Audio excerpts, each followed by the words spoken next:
Саламатсыздар ма? Шымкент қаласы білім басқармасының Лермонтов атындағы 17-ші білім беретін мектептің ағылшын тілі пәнінің мұғалімі Исаева Ақмарал Мансұрқызы, педагог зерттеуші.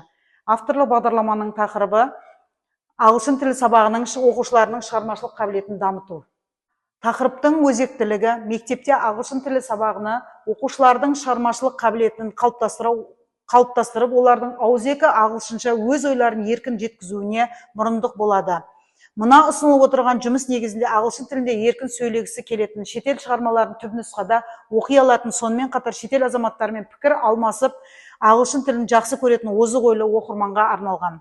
Бағдарламаның мақсаты жаңа технологиялар мен онлайн ресурстарды пайдаланып, оқушылардың ағылшын тілінде сөйлеу дағдыларын сабақтан тыс уақытта дамыту. Ағылшын тілі сабағында оқушылардың шығармашылық тәжірибе жүзінде ролл-плей әдіс қызықты түрде оқушылардың сөйлеу дағдыларын дамытып, неопарт немесе Genially платформаларын алдын ала сценарий немесе тақырып бойынша тапсырмалар дайындап оқушыларға рөлі бөлдім. Оқушылар белгілі бір ситуацияға, мысалы дүкенде, саудаласу, мейрамханада тапсырыс беру, саяхатқа шығу ойын ағылшын тілінде сөйлеуге тырысады.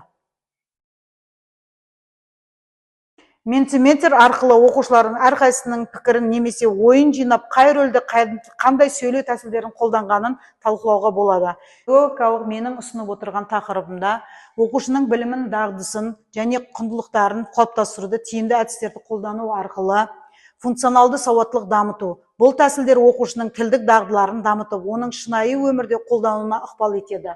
Құндылықтарды қалыптастыру, тілдік орта құру арқылы оқушылардың коммуникативті дағдыларын дамыту, диалогтар, әдістер, пікірталастар.